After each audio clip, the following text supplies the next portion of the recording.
Shukran sana mpenzi mtazamaji kokote uliko, karibu hii leo katika Dira Hope TV jioni ya leo, na sema shukran tele zaidi. Basi hii leo tukiwa tumejumuika na mmoja wa wagombea wa kiti cha urais katika taifa hili la Kenya katika uchaguzi mkuu ambao wawadia itimiapo Agosti 9.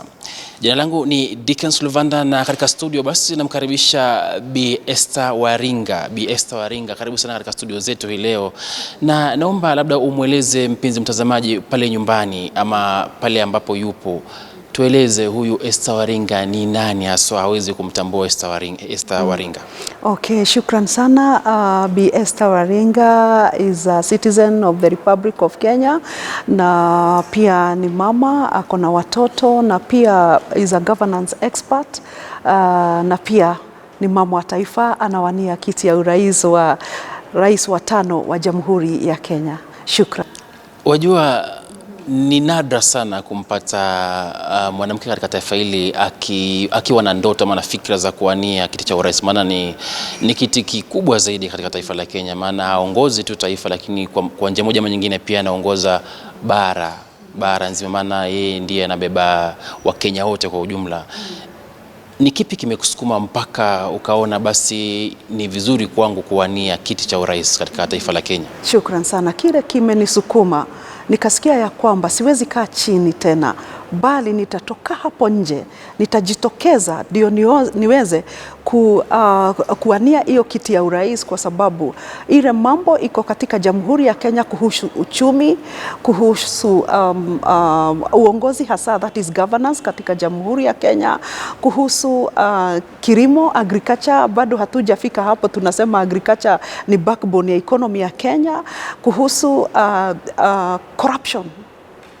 Ile sasa imeonekana ya kwamba corruption kwa Kiswahili, corruption imekuwa, ufisadi umekuwa so deep rooted, na nikaona ya kwamba unajua mama ni wakupalilia, mama ako na upendo, mama pia ni mwangalifu sana.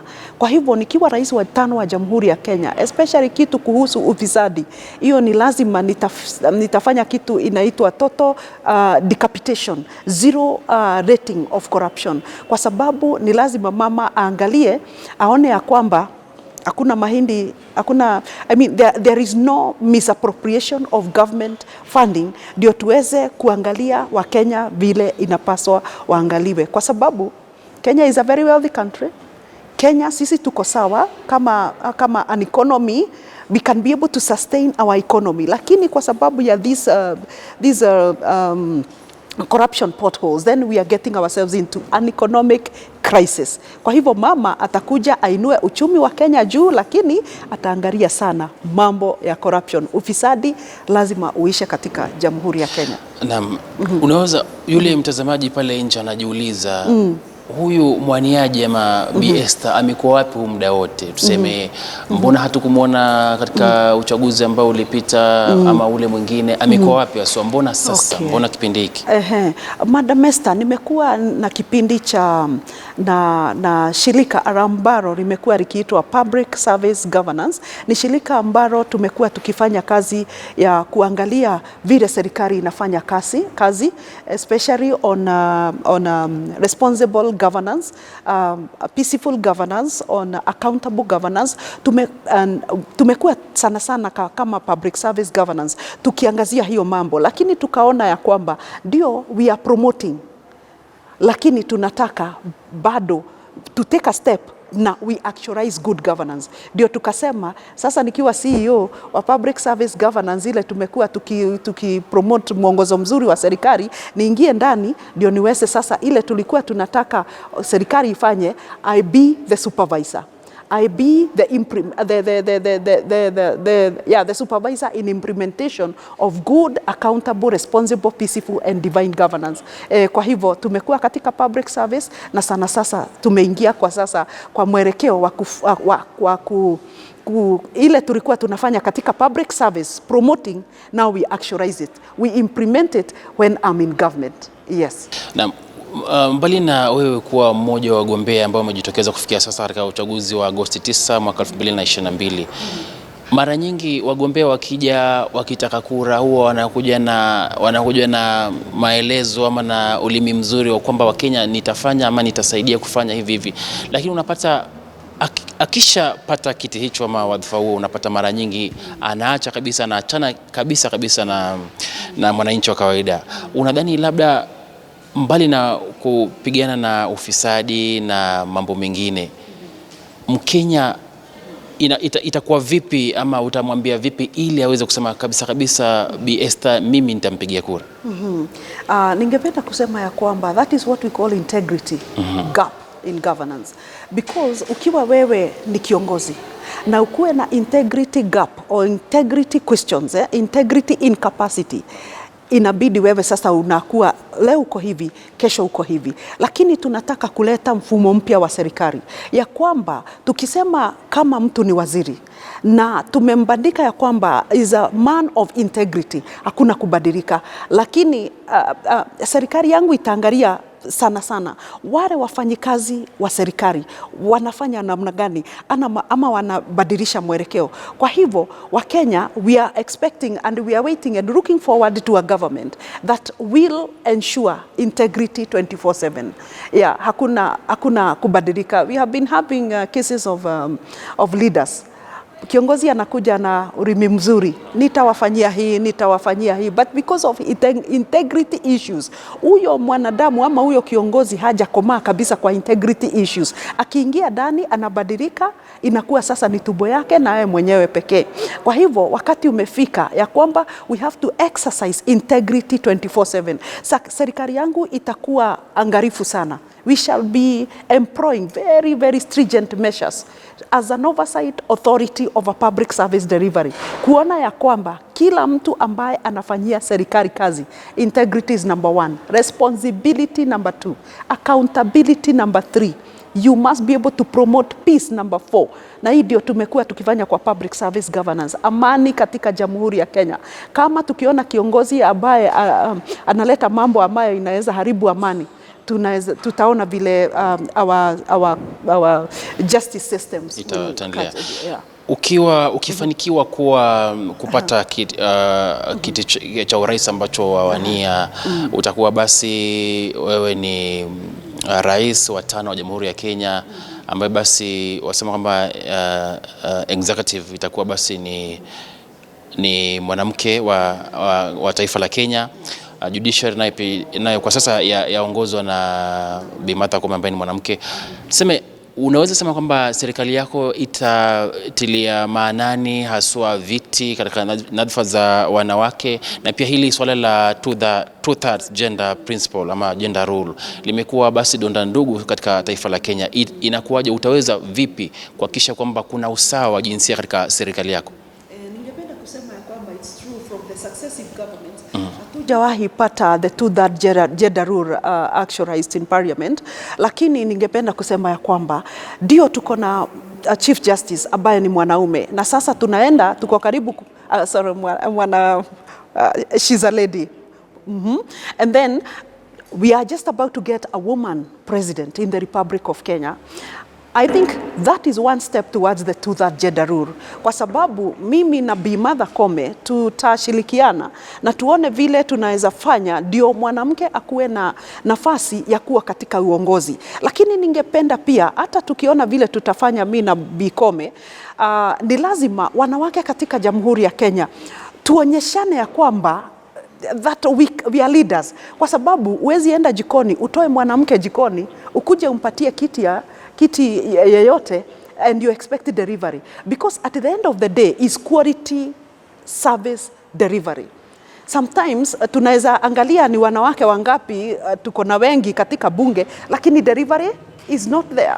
So kwa hivyo tungesema ya kwamba hata kama tunaleta wanawake wengi katika serikali, ni lazima delivery tuangalie. Hatutaki kuwa tuna 60 or 70% of women representation in government, yet we are curtailing delivery. So ningependa kusema wale wanawake wote ambao wanakuja katika kuongozi wote, they must prove their delivery capacity, hasa katika serikali yangu. Sitasema ya kwamba wewe ni mwanamke cabinet minister ati tutakuweka and yet you are not delivering. ufanyi kazi vile ilivyo. Kwa hivyo wewe ukiwa mwanamke uko katika kiti chochote cha serikali, angalia vile unafanya kazi, na hiyo itakuweka katika hiyo kiti miaka mingi na utahudumia Wakenya. Lakini usipofanya kazi, hata ukiwa mwanamke, bado tutakupeleka tu nyumbani. It's about delivery, integrity, accountability and responsibility, both gender, men and women. Bi Waringa, tuseme unawania urais kwa kutumia kiti ama tiketi ya chama kipi haswa? Ninawania urais kupitia kiti cha independent candidate. Kwa hivyo niko ile ya kujisimamisha. Kwa hivyo ina maana kwamba haujihusishi na mrengo wote kati ya zile ambazo ziko kwa sasa? Kwa sasa siko kwa chama chote cha kisiasa, niko independent candidate, lakini ninasema ya kwamba nataka kutengeneza a government of national unity. Kwa hivyo ningependa kusema ya kwamba wale ambao wanakuja na vyama vingi haisaidii. If we are able to be united as a country, that will be better. Kwa hivyo ningependa kusema ya kwamba all those who are in political parties, they are most welcome. Wajoin mama wa taifa as an independent candidate, ndio tusengeneze serikali ya umoja. Ningependa pia kusema ati mama wa taifa, we are going to do things differently this time, because what we have been having before and formally during our electoral processes is divide and rule. Divide and rule analogy, which has divided this country paka tukaona hasa wakati wa 2007-2008. Divide and rule vile ilitupeleka. Mrengo huu uko Rift Valley, ule mwingine uko Nyanza, ule mwingine uko Central. Na tuliona ile msukosuko ilikuwapo wakati wa 2008 paka tukikajipata kwa International Criminal Court kwa sababu ya ile ilitendeka. Kwa hivyo ningependa wale wanafungua vyama vyao vya kisiasa kila siku na mnaanza kutusi wale wengine, chama chetu ndio mzuri na wewe chama chetu unaanza. So that political competition must be healthy.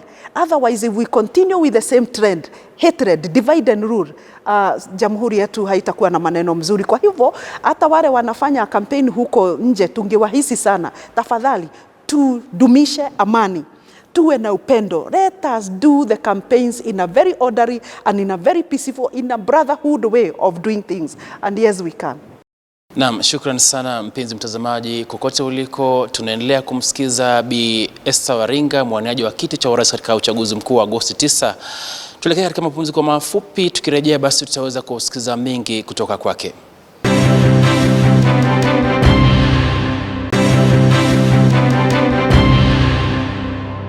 Naam, karibu tena mpenzi mtazamaji, tuendelee kumsikiza Bi Esther Waringa katika mahojiano ya leo yetu katika Dira ya Hope TV hapa kwenye runinga ya Hope TV. Naam, tumezungumzia mengi kuhusu azma yako urais Bi Esther Waringa. Labda nikuulize tu, kwa sasa tumeona juzi Rais Uhuru Kenyatta akiweka sahihi mswada wa kufanyia marekebisho vyama vya kisiasa. Labda upande wako unaona kwamba mswada huo ama sasa ambayo sasa kwa sasa ni sheria, unaona kwamba inakandamiza miungano ya kisiasa au inaleta demokrasia katika kuhakikisha kwamba miezi minne kabla uchaguzi lazima kuwe na muungano, ikizingatiwa kwamba wewe haupo katika chama chote cha kisiasa isipokuwa waenda kama mwaniaji huru? Siko katika chama chote cha kisiasa, lakini nikisoma mawazo ya rais akiweka hiyo signature into law, ningependa kusema vile naona anafikiria wakati tulikuwa na one party nation, kama tulikuwa na amani zaidi kushinda wakati huu. Tumekuwa na vyama vingi vya kisiasa ambavyo zimefanya jamhuri to be divided across political party groupings. So when I visualize and I read the mind of the president, it's like he's looking forward to a united nations, a united country, but he's wondering, what do I employ? Which strategy do I employ to bring the country together? Therefore, I think he's in the right track, that if we are able to have coalitions and unity, like we saw the other day, coalitions happening. If people can be able to agree, I'm sure that will be the best way for the country. If we are able to form a government of national unity, that will be the best way for the country. And that is why I would really love to learn away from political party divisions, but embrace a united nation. You see, like if you're an independent candidate, People can come from wherever and join you. So my arms are open. My team is open to people from all political parties to come and be part and parcel of a Mama wa Taifa State House agenda. Therefore, tungependa kuuliza wale katika vyama vya kisiasa, tujaribu, we try and reduce political competition. We try and reduce hatred, tribalism, divide and rule. Kwa sababu tukisema tena, at the August 9 elections, we will be about to divide and rule. Hii Jamhuri ya Kenya itakuwa mahali pabaya sana. Lakini if we try to unite the country now through what like now the president has done, we will take the country a notch higher in terms of unity. And unity is power. But when we are divided, even our economy will be compromised. Tukisalia katika uongozi wa Rais Uhuru Kenyatta ambao wewe Mwenyezi Mungu akikujalia utaweza kuvaa viatu vyake na kuendeleza taifa hili. Kuna vitu vingi sana ambavyo Mkenya wa kawaida ama anaweza akasema kwamba Rais Uhuru Kenyatta amefeli kuhakikisha kwamba vimetendeka kwa manufaa ya mwananchi wa kawaida. Ni kipi upande wako ambacho waweza kusema kwamba rais alikosa kufanya kitu fulani ambacho mimi kama rais wa 5 wa taifa la Kenya nitaweza kufanya na niweze kumfurahisha Mkenya mzalendo? Kitu ya kwanza, tofauti na ufisadi. Very good. Kitu ya kwanza ile ingesimamisha ufisadi, moral standing of government. Hiyo imekosa. Manake recently rais alisema we are losing how many billions a day? 2 billions a day. That shows the moral fabric of government is very low. So my government is injecting morality in government, the fear of God, standing by the principles of God in government. Because the moment you fear God, that is the beginning of wisdom, even in management of national resources. Once you have the fear of God, you are able to manage the portfolio of government that you are in adequately and to the glory of God. Kwa hivyo kitu ya kwanza yenye serikali yangu italeta ni msimamo mzuri wa serikali, kwa kimombo, moral standing of government. That is number 1. Number 2, we shall employ stringent measures kwa zile institutions that are tasked with corruption. We have the Ethics and Anti-Corruption Commission. We have the Office of the DPP, Director of Public Prosecutions, and equally we have our justice system through the judiciary. We will employ stringent measures that are going to see zero rating corruption, which until now we are not yet there. So my government is committed to totally decapitate corruption to zero levels. Corruption in this country will be a thing of the past with my administration. Promise you Kenyans that within 100 days of my administration, you will be feeling the power of corruption decapitation. Because if we decapitate corruption to zero levels, we are assured of a growing economy.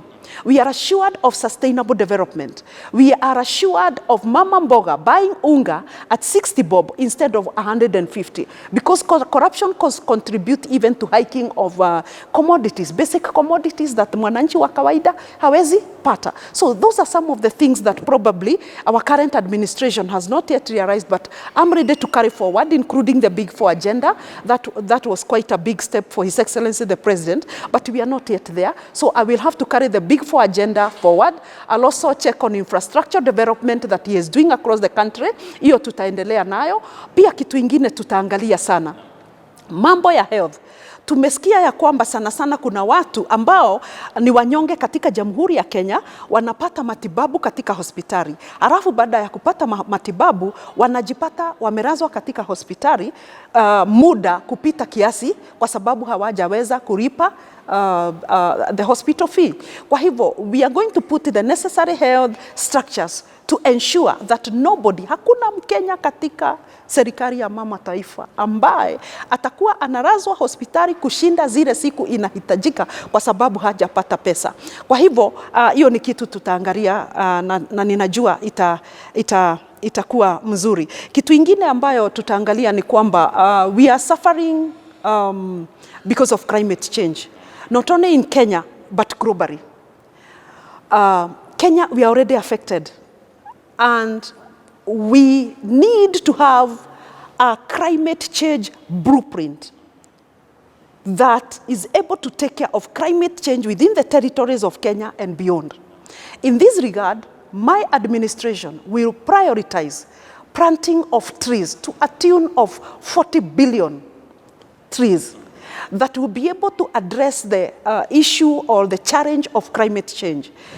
How we are going to do this, we are going to focus on one, the northeastern belt. I know many people would say the northeastern belt, because of the climate, it's not favorable for trees. But yes, we can. Let us remember that the northeastern belt, we have water underneath that can be able to take care of trees. It's only that we need to employ a few technological measures to be able to have water running in northeastern. And with that now, we are going to ensure that climate change have started to be addressed from the Republic of Kenya to other regions. We intend to go beyond the 10% provided by the United Nations, because yes, we can. We can be able to do beyond 40% of trees to cover our forest. And with that now, we will start the process now of regulating our climatic conditions in Kenya and in the region. I want to believe that even the East African countries will be feeling the effect of our tree planting towards climate mitigation in Kenya. Umezungumzia hilo swala la mabadiliko ya hali ya anga ama hali ya hewa, nikakumbuka kwamba mara nyingi unapata taifa lalia kwamba tuna ukame, tuna baa la njaa, miaka nenda miaka rudi. Kama mwaka jana pia kumekuwa na jambo hilo ambalo idadi kubwa ya Wakenya waliweza kuumia na baa la njaa, wengine kupoteza mifugo yao. Lakini unapata kukiwa na mvua, sehemu hizo hizo unapata kwamba mafuriko yanakuja, yanaenda nao, yanabeba mifugo wao. Unadhani kwamba jambo ambalo wazungumzia litaweza kutatua swala hili? Litaweza kutatua kwa maana ni poor management of national and natural resources. Kwa sababu hiyo mvua ikinyesha, si huwa inapeleka, when we have two heavy rains, we experience flooding. So my administration is looking forward to do dams, to dig dams, dams and deep dams that will be able to hold that water for quite some time. Because we have been having the Ministry of Water and other ministries doing dams, but very shallow. But my government is going to ensure that we dig deep dams that will be able to hold that water for quite some time and for quite a period, that will be able to take care even of the livestock in that region. So it's about balancing interventions relating to climate change. Tukianza kuzungumza, uliguzia swala la kilimo. Kilimo, unapata mkulima wa mahindi upande wa magharibi mwa taifa analia sana kwamba gunia moja la mahindi lauzwa kwa shilingi 3,000. Na bei ya mbolea ni juu, na gharama pia ya upanzi pia inakuwa juu. Wamekuwa kileva miaka nenda miaka rudi. Tofauti gani ambayo serikali yako itaweza kuleta ili kuhakikisha kwamba mkulima wa kawaida anapata faida ya kile ambacho analima? Serikali yangu itaangalia sana, kwa sababu tumekuwa tukisema formally that agriculture is the backbone of our economy, but we are not yet there. Agriculture is not yet backbone of our economy. Why? Because number one, we still have so much land that is idle, that should be put under agriculture, so that the same agriculture can give us food, can give us job creation, can be able to grow our economy. Therefore, one, my government is going to ensure that all government INDORAD is put under productivity, under agriculture and under food production. That will also create food security in the country. Number two, we are going to ensure that where the farmers are, right, for example, we have maize production in part of the Rift Valley, we then establish maize processing plant to the very end product of grade 1 wheat flour, grade 2, maize flour, grade 3, right at the local level. So that one, we eliminate the brokers. We will have to strengthen devolution and institutionalizing public service delivery, so that we are able to map out which area does maize, then we set the processing plant. Which area does cotton, we set the processing plant right at the grassroots, so that the farmer can be able to benefit directly. Something else is that we are going to maximize on getting the best seeds for our crops through our agricultural experts. We are going also to work with the multinationals, people with the knowledge of the best seeds relating to whatever soils and climate, and we are going to give that as a government to our farmers so that we are able to multiply productivity. Naam, swala hilo pia nipa swali lingine kukuuliza. Mara nyingi wapwani wanalia sana kwamba wameachwa ama wametengwa nje ya serikali, na pia wao pia ni wakulima ambao wanalima mazao tofauti ikiwemo basi korosho na mimea mingine. Labda unadhani kwa sasa serikali ya sasa imefeli kuhakikisha kwamba mimea ambayo inakuzwa pwani inaweza kupata soko katika nyanja ya kitaifa na labda kimataifa, ambayo wewe unaweza kuleta mabadiliko? Shukran. Nimesikia mara kadhaa ya kwamba pwani sio Kenya, labda wamesikia ya kwamba wameachwa nyuma. Ningependa kusema ya kwamba that we have three major actually key economy world entities in pwani. One of them being the marine economy or the brew economy. We have waters. We are able to ship commodities through the Indian Ocean, through Kenya to other countries. That's an income earner. That is something that we can maximize on by getting into very close international and regional diplomatic relations. That is one. Number two, we have the coconut. I was in Pwani recently and only to realize that the coconut being a very important product in human health, we yet don't have a Pwani coconut processing plant in Mombasa, which is very, very unfortunate, because that should be a revenue income earner for the people of Mombasa and equally for the people of Kenya. So my government is going to facilitate the construction and the establishment of coconut processing plant and value added to the very end product of the coconut oils, coconut soaps, coconut other products for both the local consumption and for export. That's for the people of Mombasa. Yes, we can. We will ensure that we establish such. Naam, shukran tena mpenzi mtazamaji kwa kuendelea kufuatilizia Dira Hope TV katika hii leo, tukiwa basi na mahojiano ya moja kwa moja na Bi Esther Waringa, mgombea au mwaniaji wa kiti cha urais katika uchaguzi mkuu wa Agosti 9 mwaka huu wa 2002. Tupate kidogo mapumziko, tukirejea tutakuwa basi tutamuuliza maswali mawili matatu, kisha basi tuweze kutamatisha Dira Hope TV hii leo.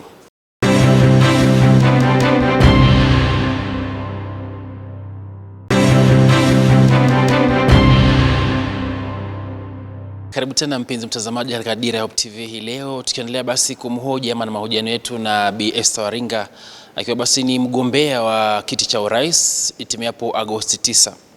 Tukiendelea kuzungumza nawe Bi Esther Waringa. Naam, ni Agosti 9 tayari uchaguzi ushafanyika na imeonekana kwamba Esther Waringa basi ndiye mshindi wa uchaguzi wa urais katika taifa la Kenya. Na tayari ashaapishwa na ni rais tayari. Itakubidi kwanza uweze basi kutengeneza baraza la mawaziri. Wewe ukiwa basi ni mgombea huru, kitu cha kwanza, baraza lako la mawaziri litajumuisha watu kutoka nyanja gani ama tasnia ipi haswa? Itakuwa wanasiasa, itakuwa basi ni maprofesa ama watu wa aina gani, ama pia atakuwa ni mwananchi wa kawaida, ili tu bora aweze kuhakikisha kwamba kazi ama serikali ya Bi Esther Waringa inatimiza ahadi zake? Shukran sana. Hiyo ni kitu ya maana sana, kwa sababu serikali yangu it's about service delivery. Kwa hivyo tutahakikisha wale wanakuja katika serikali wakiwa mawaziri ama wafanyikazi wowote wa serikali they are qualified in whatever area, jurisdiction area they are to undertake in government and whatever portfolio they are to undertake. Ningependa kusema kama mawaziri, kitu sana tutaangalia, umehitimu katika hiyo uwaziri. For example, education. We would like to give that to an education expert, the Ministry of Education. Kwa sababu huyo ndio amesomea elimu ni nini, curriculums, conducive environment for child development and all that, classroom setup and all that. So we would like to give whatever portfolio to a relevant, qualified cabinet minister. So we are running away from the rewarding anybody, political rewarding and rewarding anybody to be a cabinet minister. Why are we doing that? Because of what we are looking forward in terms of ultimate delivery. Ni lazima wananchi wa Kenya wafanyiwe kazi kwa sababu kwa miaka mingi wamekuwa wakipewa ahadi.